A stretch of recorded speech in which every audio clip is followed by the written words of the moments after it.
Can you build a business on a residential property? The answer is maybe. I'll tell you 5 specific things to take into account. As entrepreneurs and business owners, we know that if we have a clear plan, anything becomes possible.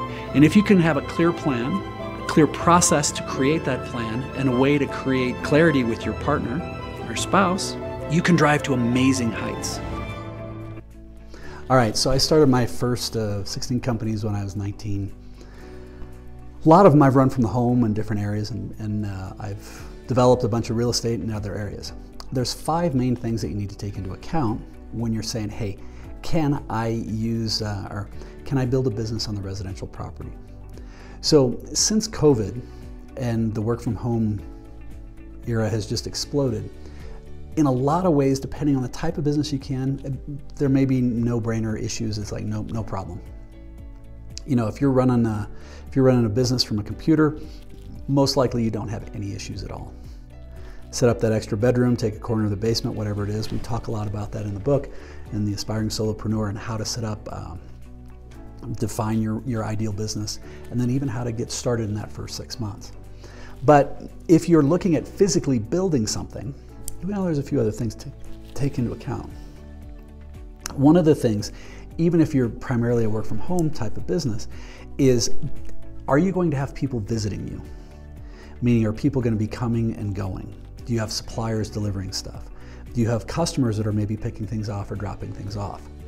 If this is the case, you start to get into a gray area pretty quick. And you're going to want to be able to check the zoning. Now, the city, county usually has zoning that says these things are allowed in these segments or they're not.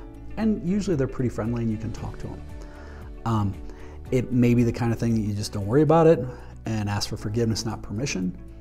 But depends on where you are and depends on how militant they can be about it.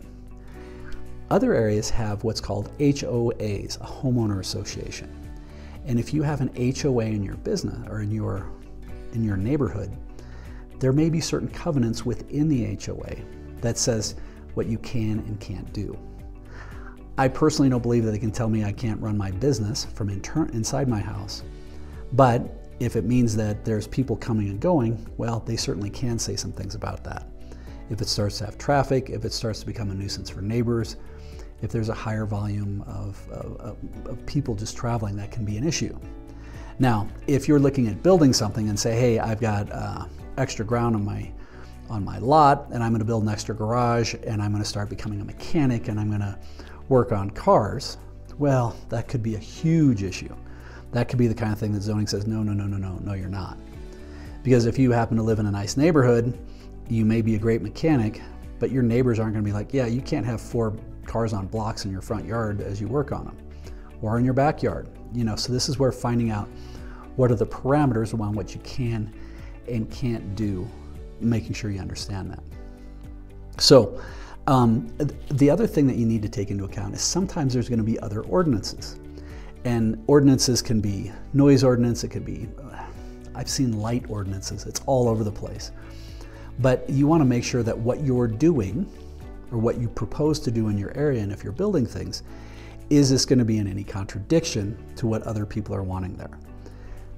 The general intention, especially pre-COVID, was that in our homes is where we live and raise our families and things like that, and then we go someplace else to do our work. That's really getting intermingled and it's really getting integrated in a different way. So this is where you're going to have to do some of your own legwork to find out if you can or can't do these things. Now, another thing that you're going to have to take into account, the 4th thing with this, is I would really encourage you to talk to your small business insurance person. And we talk specifically about how to build a great team of advisors in the book. A great team of advisors being a small business accountant, a small business attorney, small business insurance person, small business banker.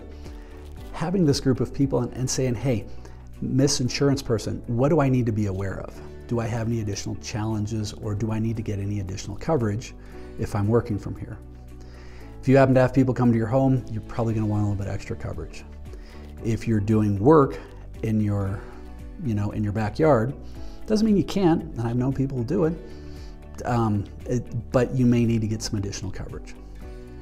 And then the last thing, and this sounds really silly, but it's important, is it going to be practical? Are you going to clearly be able to delineate when you're working and when you're not? Because if you start bringing it home and you have the opportunity to work all the time, it almost becomes a disease and people will work all the time. So making sure, does this make sense from a geographic region? Does this make sense for a family and health and, balanced integration reason? Is this really the direction I want to be going? Because you may be saving a little bit of money, but it may actually cost you in the long run in different ways.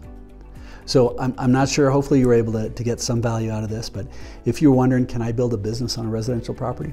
Yeah, usually, but you're gonna have to check and find out what are the parameters specifically around zoning, HOA, any other ordinances, insurance, and just lastly, ask yourself if it's practical.